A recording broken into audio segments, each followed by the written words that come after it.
A paz do Senhor Jesus, estamos iniciando mais um Instantes Finais e eu quero agradecer aos nossos queridos telespectadores que são alunos assíduos deste curso de Escatologia no Lar. Nós temos milhares de alunos das mais diversas idades, crianças, adolescentes, jovens, adultos, anciãos. A grande maioria são evangélicos, mas temos também alunos que são telespectadores assíduos, mas são de outras religiões que também gostam de estudar as profecias bíblicas, os eventos escatológicos e o livro do Apocalipse e não perdem um programa. Que Deus abençoe a você e toda a sua família. Lembrando que você pode assistir a nossa programação de várias formas diferentes. Você sabe disso, nós diariamente anunciamos aqui, não é, que não só pelo canal de TV, mas também pelo YouTube, em 2 canais diferentes, e também você tem o site, o www.iadpeplay.org.br, e além disso você tem a opção de baixar o aplicativo Rede Brasil TV e assistir de qualquer lugar a nossa programação no seu celular. E se você quer entrar em contato conosco, anote aí o número do WhatsApp. O prefixo é 81 e o número é o 994661010. Se você está assistindo diariamente ao nosso programa, você sabe que nós estamos estudando o 19º capítulo do livro do Apocalipse, que descreve a queda de Babilônia, a alegria e triunfo nos céus. Você já deve ter visto essa imagem aí, não é? Nos programas anteriores, nós já iniciamos o estudo desse capítulo. Na verdade, nós já estudamos 6 versículos, e eu não vou explicar mais uma vez essa imagem aí, não é? É uma imagem belíssima, porém meramente ilustrativa, claro, né? Aquela visão do trono da majestade, onde João viu não só o trono de Deus, ele viu também 24 tronos, ele viu os 4 animais viventes e viu também uma grande multidão em um hino de louvor e de adoração a Deus. Hoje nós vamos estudar, pode trazer a tela por favor, isso. Nós vamos estudar a partir do versículo 7, hoje nós vamos estudar um dos temas mais belos, mais extraordinários da Bíblia, que é exatamente sobre as bodas do Cordeiro, que está no capítulo 19, versículos 7 a 10, mas antes vamos relembrar, vamos recapitular o que vimos nos versículos anteriores, para darmos continuidade. Vejamos o que diz os versículos 1 a 6. João diz assim: depois dessas coisas, dessas quais? Depois de ele descrever a queda de Babilônia, né, tanto a Babilônia religiosa quanto a Babilônia política, ele disse que ouviu uma grande voz, como a voz de uma grande multidão que dizia: aleluia, salvação e glória e honra e poder pertencem ao Senhor nosso Deus. E nós já explicamos, não é, que o céu também é um lugar de adoração. Não só adoração, mas também um lugar de adoração que nós teremos o privilégio de em breve estarmos na presença de Deus, adorando a Deus, como estão os seres angelicais, na sua presença, na presença do Deus Todo-Poderoso. No versículo de número 2, nós vimos que essa grande multidão dizia: porque verdadeiros e justos são os seus juízos, pois julgou a grande prostituta, você sabe que essa grande prostituta aí é Babilônia, que havia corrompido a terra com a sua prostituição. Nós já explicamos que essa prostituição é religiosa, ela é espiritual, e das mãos dela vingou o sangue dos seus servos. Nós já explicamos, porque tanto essa Babilônia política quanto essa Babilônia religiosa será responsável, né, pela morte, pelo martírio dos santos, dos servos de Deus. Estudamos também o versículo de número 3, onde a palavra de Deus diz assim: e outra vez disseram, aleluia, e a fumaça dela sobe para todo sempre. Nós já explicamos, não significa dizer necessariamente que a Babilônia vai incendiar pelo século dos séculos, não necessariamente, mas significa dizer que sua sentença vai ocorrer de uma forma rápida, de uma forma instantânea, de uma forma muito momentânea, e ela será destruída para nunca mais ser erguida. Este é o sentido do texto quando diz que a fumaça sobe para todo sempre, é porque nunca mais essa cidade será reerguida. Vimos o versículo de número 4, pode passar a tela, que os 24 anciãos, você já sabe, são os representantes dos salvos do Antigo e do Novo Testamento, né? Os 4 animais, que representam toda a criação, eles prostraram-se e adoraram a Deus, assentado no trono, dizendo amém, aleluia. Então, amém significa assim seja, e aleluia significa louvai ao Senhor, o que nos, né, significa dizer que no céu todos os seres angelicais, juntamente com todos os salvos e todos os remidos, estarão louvando a Deus pelos séculos dos séculos. No versículo de número 5, nós já estudamos também, João disse que saiu uma voz lá do trono que dizia, louvai o nosso Deus. Não foi a voz de Deus, mas uma voz que saiu do trono. Então, diz o texto que depois que se ouviu essa voz, louvai o nosso Deus, vós todos os seus servos e vós que o temeis, tanto pequeno como grande. Então, nós já explicamos sobre a verdadeira adoração. Lembra disso, né? É um dos maiores privilégios que nós temos de poder não só conhecer a Deus, mas temê-lo, servi-lo e adorá-lo. Nós citamos por base João capítulo 4, versículos 23 e 24, onde diz que Deus procura os verdadeiros adoradores, aqueles que assim o adoram. De que forma? Em espírito e em verdade. Finalmente, nós estudamos o versículo de número 6, foi o último versículo que nós estudamos. João disse que ouviu como que a voz de uma grande multidão, como que a voz de muitas águas. Foi o que João pôde descrever, a voz de muitas águas, como a voz de grandes trovões que dizia, aleluia, pois já o Deus Todo-Poderoso reina. Isso já é, na realidade, um anúncio do reino milenial. Pode trazer a tela. Esta grande voz já está anunciando a chegada do reino milenial, que nós vamos estudar no próximo programa, que está no mesmo capítulo, a partir do versículo de número 11. Bem, até aí foi só revisão daquilo que vimos, capítulo 19, versículos 1 a 6. A partir de hoje vamos estudar o versículo 7 a 10, que é o tema do programa hoje. Nós vamos falar sobre um dos eventos mais extraordinários que estamos aguardando, né? Todo salvo almeja, que é exatamente as bodas do Cordeiro, a festa de casamento, o encontro definitivo de Jesus com a sua noiva, que é a igreja. Isso está no capítulo 19, a partir do versículo 7. Pode passar a tela, por gentileza. Então, no versículo 7 diz, regozijemo-nos e alegremo-nos e demos-lhe glória. Então, em primeiro lugar, nós gostaríamos de lembrar aquilo que já dissemos em programas anteriores, inclusive lá no YouTube.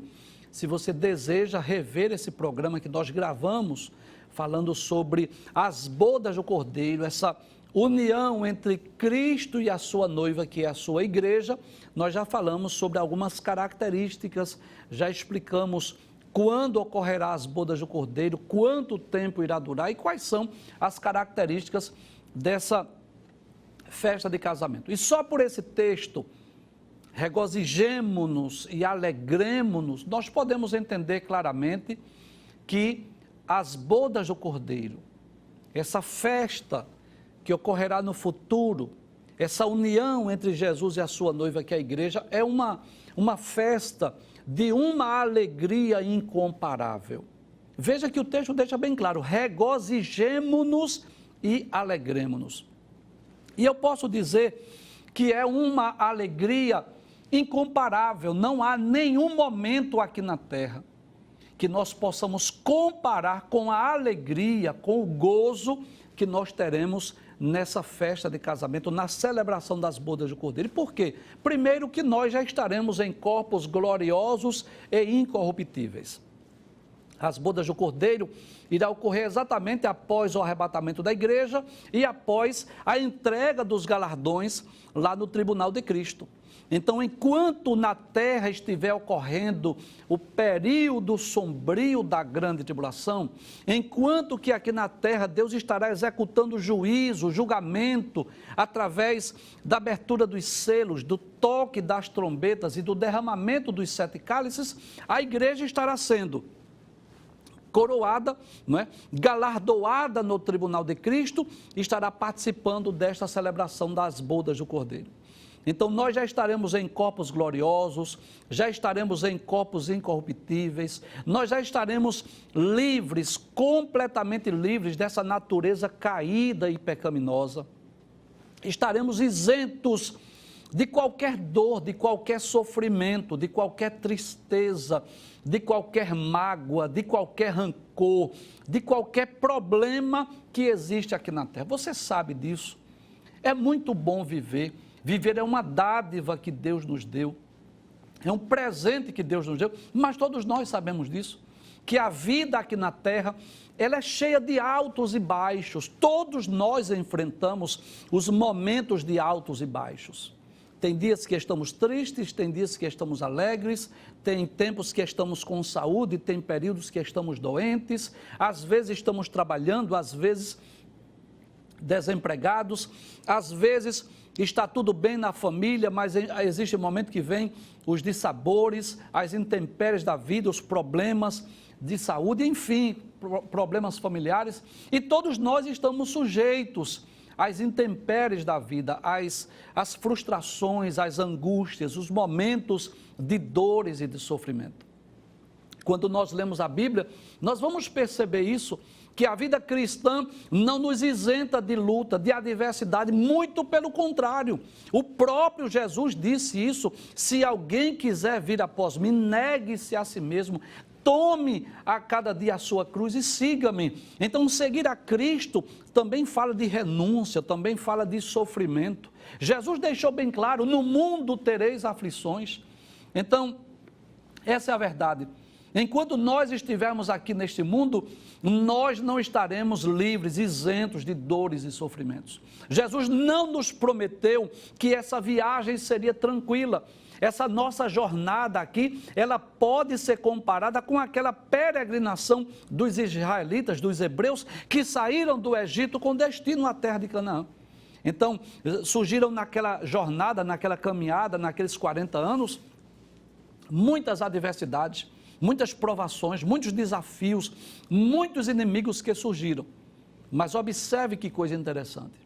Nós temos uma promessa de que um dia nós adentraremos nas regiões celestes. Nós deixaremos esse mundo e aí sim, em corpos gloriosos, em corpos incorruptíveis, nós estaremos desfrutando das benécias, das maravilhas, do gozo, da alegria, de uma alegria incomparável que nós teremos nos céus, na presença de Deus, na presença do Senhor Jesus Cristo, onde nós estaremos ali vendo os seres angelicais, os anjos, arcanjos, querubins, serafins, onde nós estaremos vendo com os nossos olhos os patriarcas, os profetas, os apóstolos, os reis de Israel, onde nós iremos rever os nossos familiares que já atravessaram a linha de chegada, que já foram levados para o paraíso através da morte, e sem dúvida será uma celebração de muita alegria,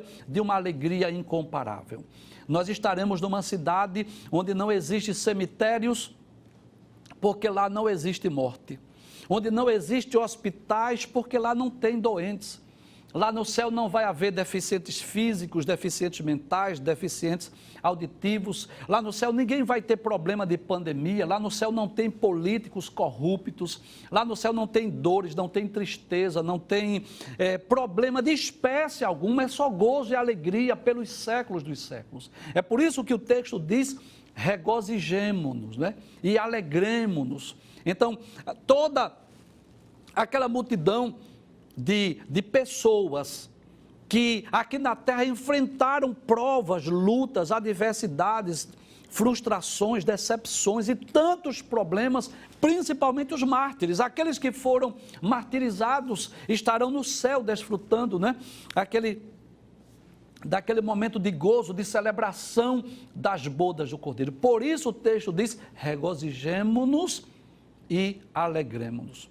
Mas não só isso, observe o texto que diz assim: e demos-lhe glória. Então observe que também é um momento de louvor, de adoração, de glorificação, de forma, claro, diferente. Nós hoje glorificamos a Deus, mas já dissemos isso, geograficamente distantes mas naquele tempo não, nós estaremos glorificando a Deus na sua presença. Volta o texto mais uma vez. Aí diz, porque vindas são as bodas do Cordeiro. O que é bodas na Bíblia? Bodas fala de casamento. Então é bom nós lembrarmos isso, que existem várias figuras da igreja nas páginas da Bíblia. Se você tem aí um lápis e papel, você pode anotar. A igreja é comparada a um rebanho, onde cada um de nós somos uma ovelha de Jesus. A igreja é comparada a uma lavoura, onde cada um de nós somos uma planta. A igreja é comparada a um corpo, onde cada um de nós somos um membro, uma célula desse corpo. A igreja é comparada a um edifício, onde cada um de nós somos um tijolo, uma pedra deste edifício. A igreja é comparada a um exército, onde cada um de nós somos um soldado. A igreja é comparada a uma família, onde cada um de nós somos filhos de Deus, somos irmãos de Jesus. Mas, sem dúvida, uma das mais belas figuras, uma das mais belas ilustrações da igreja nas páginas da Bíblia é a de uma noiva. E Jesus deixou isso bem claro no seu ensino, lá em João capítulo 14, versículos 1 a 3, quando Jesus disse, não se turbe o vosso coração, crede em Deus e crede também em mim. Na casa de meu pai há muitas moradas, porque se não fosse assim eu vos teria dito, pois vou preparar-vos lugar. E quando eu for e vos preparar lugar, eu virei outra vez e vos levarei para mim mesmo, para que onde eu estiver, estejais vós também. Então, Jesus estava ali como que um noivo que parte para uma terra longínqua, que vai preparar um lugar para a sua noiva e depois volta para oficializar o casamento. Na segunda carta de Paulo aos Coríntios, no capítulo 11, versículos 2, Paulo diz aos crentes de Corinto, eu estou zeloso de vós com o zelo de Deus, porque eu tenho vos preparado para vos apresentar como uma virgem pura a um marido, a saber, a Cristo. Então Paulo estava dizendo aos crentes de Corinto que o zelo que ele tinha, o cuidado, o amor que ele tinha para com a igreja, era como se ele estivesse preparando uma virgem pura para saber ao marido, e ele disse que esse marido é Cristo. Na carta aos Efésios, no capítulo 5, a partir do versículo 25, você já conhece esse texto, é um texto muito citado nas cerimônias de casamento. Paulo diz assim, vós marido amai vossa mulher como Cristo amou a sua igreja e a si mesmo se entregou por ela. Então, uma das mais belas figuras da igreja nas páginas da Bíblia é a figura de uma noiva. Então, todo salvo, todo aquele que foi alcançado pelas redes do Evangelho, é como se fosse uma noiva, claro, de uma forma simbólica, é como se fosse uma noiva, fizesse parte desta noiva, que está aguardando o noivo a qualquer momento, vir buscá-la para levar para junto de si. Nas páginas do Antigo Testamento, nós vamos ver de forma simbólica que a nação de Israel era a esposa de Jeová. Eu posso dizer que é, nas páginas do Antigo Testamento. E nas páginas do Novo Testamento, nós podemos ver que uma das mais belas figuras da igreja é exatamente essa figura de uma noiva, de uma virgem pura, imaculada, que está aguardando o grande dia da cerimônia, o grande dia do casamento. E Jesus prometeu que viria buscá-la para levá-la para junto de si. Ele diz, para que onde eu estiver, estejais vós também. Volta ao texto mais uma vez, versículo 7. Então eu posso dizer que nessa celebração, nessa festa de casamento, primeiro é uma festa caracterizada pela alegria, pelo regozijo. Diariamente eu recebo perguntas pelo WhatsApp e eu já respondi diversas vezes aqui, as pessoas perguntando se haverá lembrança no céu. Então uma mãe, por exemplo, vai lembrar-se do filho que não foi salvo, ou vai lembrar do esposo que não foi salvo. Eu torno a dizer mais uma vez, no céu não existe tristeza, este sentimento lá não existe, ainda que haja a lembrança, mas não existe o sentimento. Porque o céu será caracterizado por uma alegria abundante, por um regozijo, uma alegria incomparável. Não existe momento aqui na terra que nós possamos comparar com esse gozo, com essa alegria que nós vamos desfrutar quando estivermos no céu. Volta o texto mais uma vez. Regozijemo-nos e alegremo-nos e demos-lhe glória. Então no céu também é um lugar de adoração, porque vindas são as bodas do Cordeiro, a celebração, a festa desse casamento, a união entre Jesus, o noivo, e a sua igreja, que é a noiva. E o texto diz, e já a sua esposa se aprontou. Que coisa interessante, é que aqui na terra, todas as noivas se preparam para o casamento, não é? Você sabe disso, é claro que o noivo também se prepara, mas principalmente a noiva, não é? Existem detalhes nesse preparativo para a noiva no casamento. Mas aqui na terra é possível adiar. É possível até haver atraso, você sabe disso, dentro da nossa cultura, é muito comum a noiva atrasar, sempre, geralmente ocorre isso, ela entra no altar depois do horário previsto. Mas, nesta celebração, dessa festa de casamento, é bom nós lembrarmos isso. A necessidade de estarmos prontos, de estarmos preparados para aquele dia, porque a gente nunca sabe quando vai ser. O que nós podemos dizer é que essa celebração ela será após o arrebatamento e após a entrega dos galardões do tribunal de Cristo. Agora, se será daqui a alguns minutos, algumas horas, alguns dias, algumas semanas, alguns meses ou anos ou décadas, nós não sabemos. Então nós temos essa responsabilidade de estarmos prontos, de estarmos preparados, porque não haverá tempo para preparativos de última hora. Nos casamentos aqui da terra, pode ocorrer isso.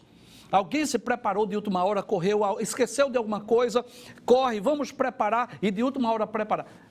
A noiva de Cristo, na ocasião da celebração das bodas do Cordeiro, o texto deixa bem claro que ela já se aprontou. Volta ao texto mais uma vez para nós concluirmos. E já a sua esposa se aprontou. Não vai haver tempo para preparativos de última hora. Eu já ouvi algumas pessoas dizendo que no dia do arrebatamento é como se o Espírito Santo fosse no coração do crente e dar uma alegria e dizer, olha, hoje, eu não acredito nisso.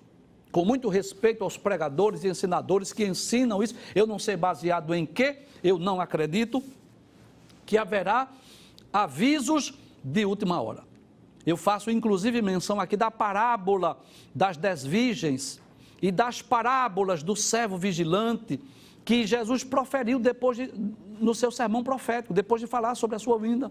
Falou sempre sobre essa necessidade de estarmos prontos, de estarmos vigilantes, de estarmos de atalaia, de estarmos preparados.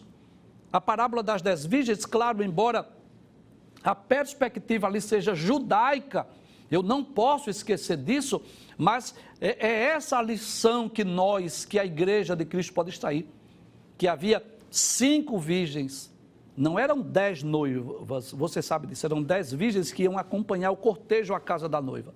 Então 5 delas eram prudentes, elas tinham azeite nas suas vasilhas, mas 5 eram loucas, elas não se prepararam, não se preveniram.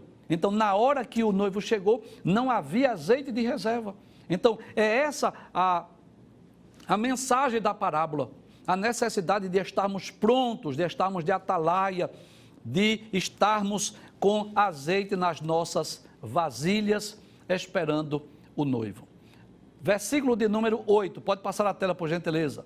No versículo 8 diz, e foi-lhe dado que se vestisse de linho, fino, puro e resplandecente. Então as vestes da noiva, não é? Então é claro que aqui dentro da nossa cultura, sempre chama a atenção o vestido da noiva, né, os detalhes, você sabe disso, né, quem vai a uma festa de casamento, sempre observa, principalmente mulheres, olha os detalhes, o véu, enfim. Mas observe que o texto deixa bem claro que as vestes da noiva, ela está vestida de que forma? De linho, que com certeza nos tempos bíblicos era o tecido muito especial. O melhor que existia nos tempos bíblicos, de linho. Mas que linho? Fino. Pode voltar o texto. Fino, puro e resplandecente. Então, as vestes da noiva, quando fala de linho puro e resplandecente, diz que são a justiça dos santos. Agora, justiça essa que é bom nós lembrarmos que essa justiça, ela veio através de Cristo. Nós já dissemos aqui em várias ocasiões, pode trazer a tela por gentileza, que a partir do momento que o pecador, que ele se arrepende dos seus pecados, que ele se converte dos seus maus caminhos e que ele recebe Jesus como seu salvador pessoal, 3 coisas acontecem. Ele é justificado, ele é regenerado e ele é santificado. Então ele é declarado justo. Então essa justiça, ela provém de Cristo. Através da fé em Cristo, na sua obra, no seu sacrifício, na sua morte vicária, na sua morte substitutível, né? Então, através dessa morte em que Cristo morreu no nosso lugar, substitutiva, posso dizer assim, então nós passamos a ser justificados. É claro que devemos também, como cristãos, como servos de Deus, procurar ser justos nas nossas ações, não tenho dúvida disso. Mas que essa justiça, ela provém através da fé em Cristo. A partir do momento em que nós cremos em Cristo e o recebemos como nosso Salvador pessoal, nós passamos a ser justificados, como que declarados justos diante de Deus. Volta ao texto mais uma vez. Então, como está vestida essa noiva? Ela está vestida de linho fino, puro e resplandecente, ou seja, as vestes estão brancas, as vestes são alvas. Isso fala de pureza, isso fala de santidade, isso fala de santificação. E esse linho fino são a justiça dos santos que, através da fé em Cristo, nós fomos justificados. Versículo de número 9, pode passar a tela. No versículo 9, aí João recebe uma ordem, dizendo assim, escreve. E o que é para João escrever? Bem-aventurados. Essa expressão bem-aventurados significa feliz, muito feliz são aqueles que são chamados à ceia das bodas do Cordeiro. E eu gostaria de aproveitar esse momento, essa ocasião, para dizer que esse convite para participar dessa festa de casamento, ele é estendido a todas as pessoas. Não é um grupo de pessoas eleitas, não é um grupo de pessoas predestinadas, não. O convite à salvação, ele é universal. 1 de Timóteo, capítulo 2, versículo 4, diz, isso é bom e agradável diante de Deus, que quer que todos os homens sejam salvos e venham ao conhecimento da verdade. Em Tito, capítulo 2, versículo 11, diz que a graça de Deus se há manifestado, trazendo salvação a todos os homens. Em Atos, capítulo 17, versículo 30, a palavra de Deus diz que Deus, não tendo em conta os tempos da ignorância, ele anuncia agora a todos os homens e em todo lugar que se arrependam. Então, o convite à salvação, ele é universal, ele é para todos os homens, ele é para quem quiser. As pessoas às vezes dizem assim, eu não gosto dos crentes, dos evangélicos, porque eles dizem que só eles são salvos. Não, nós não dizemos isso.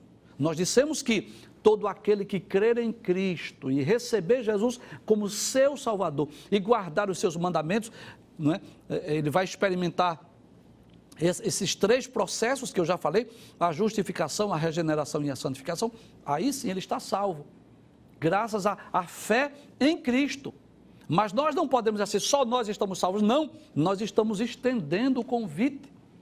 Então o texto diz, bem-aventurado aqueles que são chamados.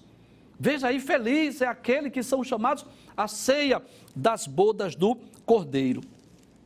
E por falar nisso, eu gostaria de ler um texto lá no Evangelho de Jesus, no capítulo de número 22, se você dispõe de uma Bíblia, você pode ler na sua Bíblia, que o reino dos céus é comparação a uma parábola que foi proferida pelo Senhor Jesus, a parábola das bodas, onde diz assim, Jesus tomou a palavra e falou-lhes em parábolas dizendo, o reino dos céus é semelhante ao rei que celebrou as bodas do seu filho.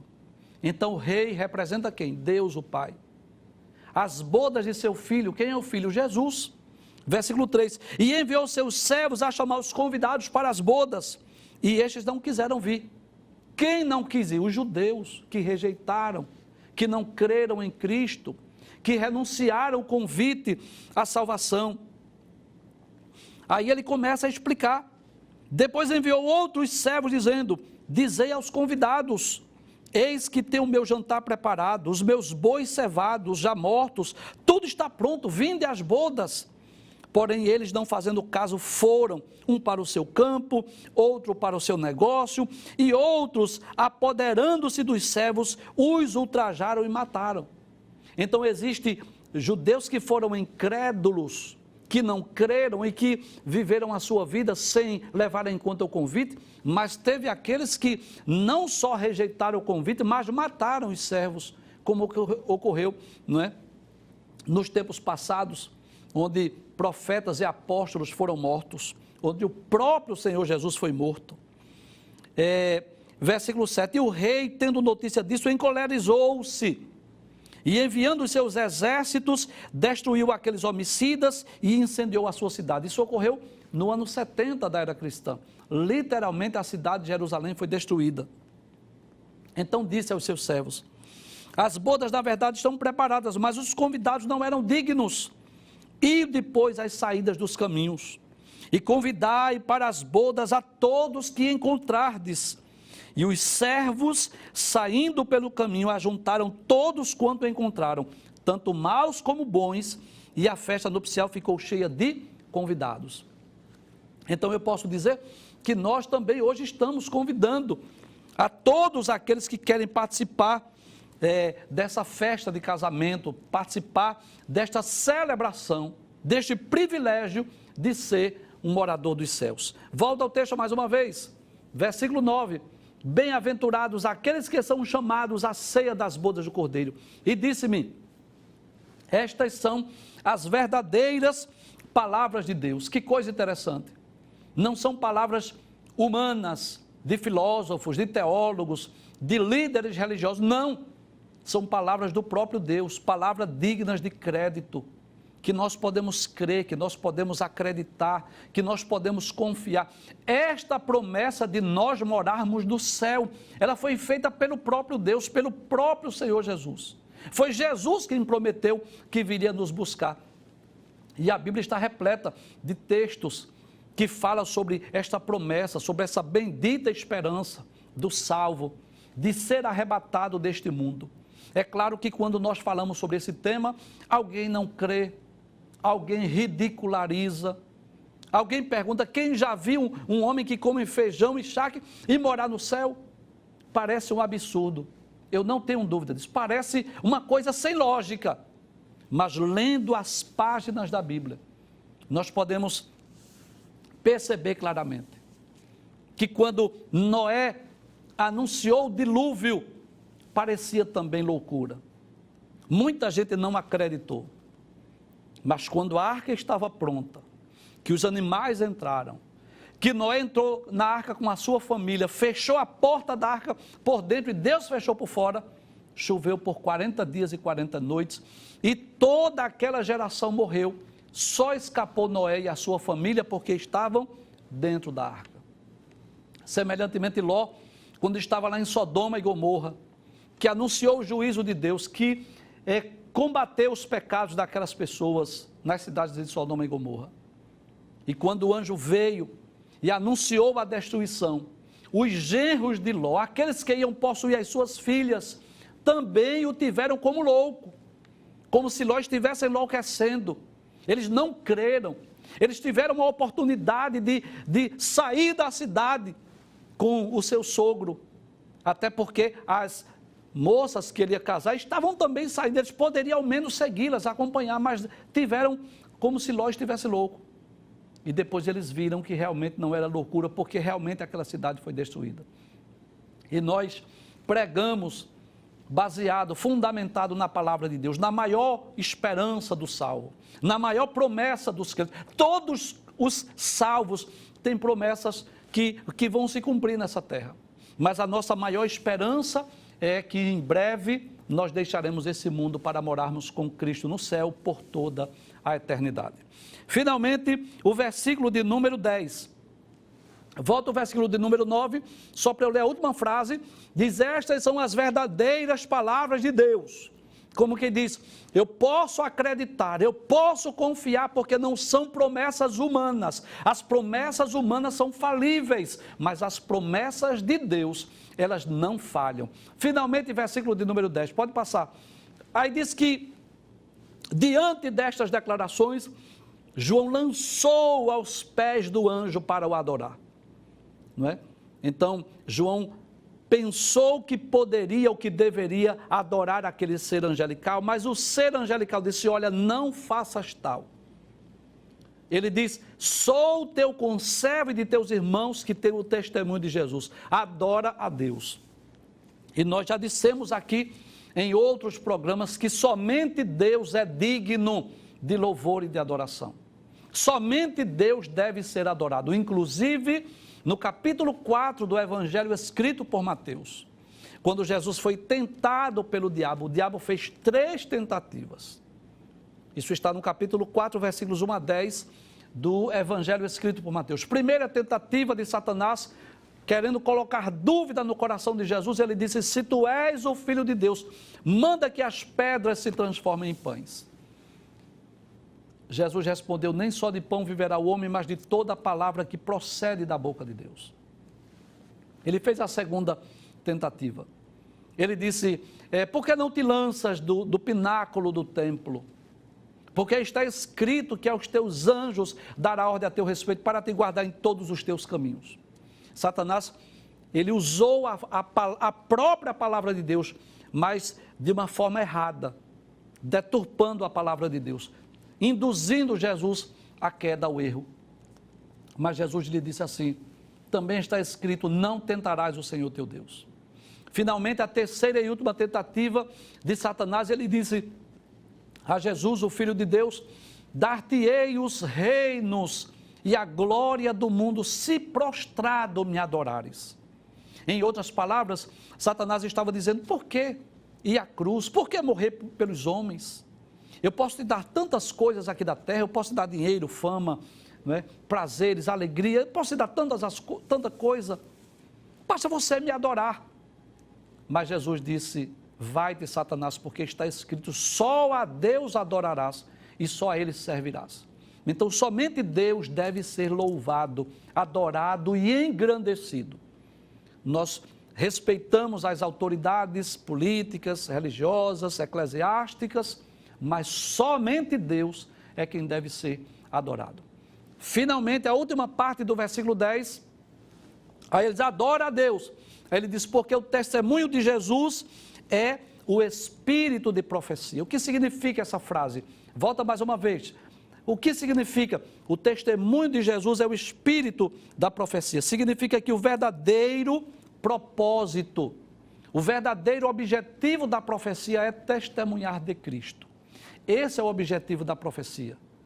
A autêntica função da profecia é exatamente testemunhar de Cristo, que é, em suma, o cumprimento das profecias bíblicas.